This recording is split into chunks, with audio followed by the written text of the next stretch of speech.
True to his name as a guardian deity, the Ayyanar temple is usually located at the peripherals or boundaries of rural villages.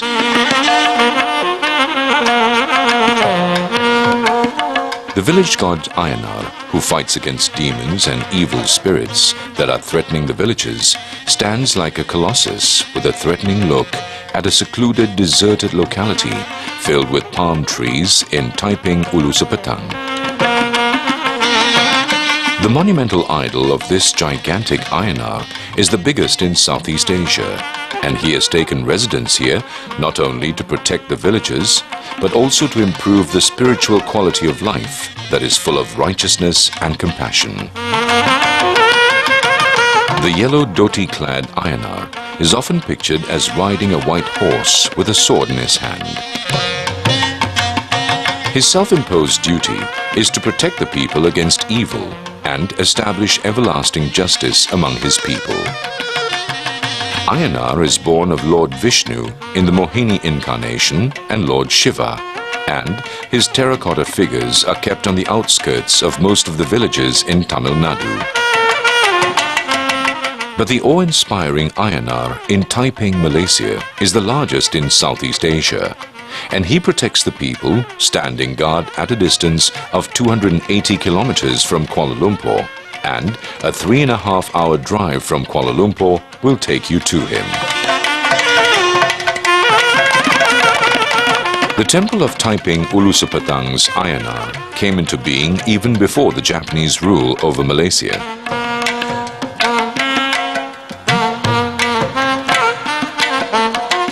It was all an effort of a migrant Indian worker from Madurai in Tamil Nadu, an old woman.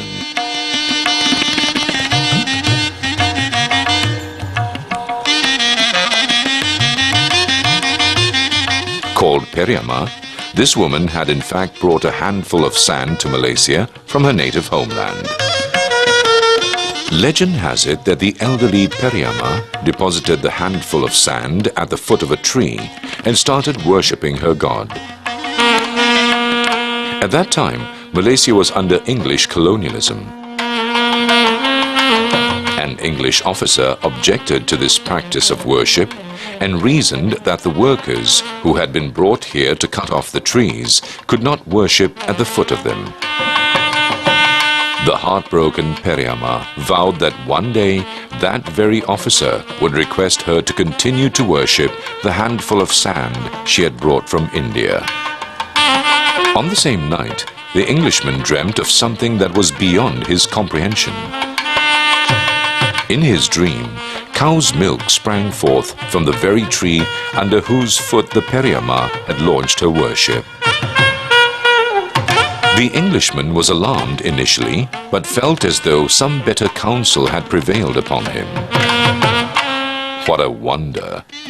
The next day, when the Englishman visited the tree, he found to his great astonishment that the dream had come true. He relented, accepted that it was all divine intervention, and instantly granted permission to the Periama to start her worship of the handful of sand. Later, an idol of clay was erected at the very site that is preserved even to this date, and pujas are regularly offered. Another person who is closely associated with the history of the temple is Mr. Damodran, who was instrumental in establishing it here. There was another temple in the plantation fields at some distance from the present site of Ayyanar temple, where the workers used to go for worship. When Damodran was involved in a love affair, he made a vow at that temple that he would erect an idol for god Muniswarar if his love came to fruition successfully. His love affair blossomed into marriage, and the couple was also blessed with 2 children. But somehow, the couple had overlooked the vow they had made at the temple. Later, when they happened to visit the temple, an old woman who was in a trance reminded the couple how they had made a vow that was not fulfilled.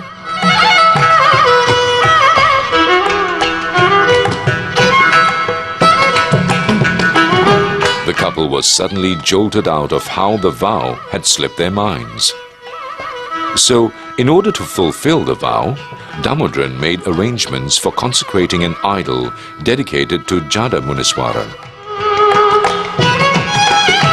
But the couple would not have realized then that the spiritual relationship they had with Ayyanar would one day result in the establishment of one of the biggest idols in Southeast Asia.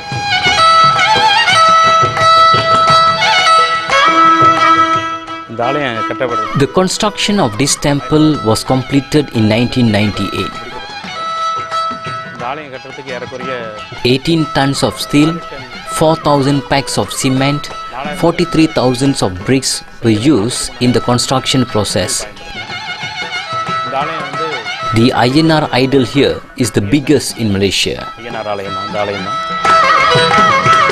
On one occasion, an apparition in the form of Damodran appeared before his wife and prophesied that his fame would one day spread far and wide to all corners of the world. Whatever happened after this incident is all miraculous. Ayyanar inspired Damodran to dig a well near the temple.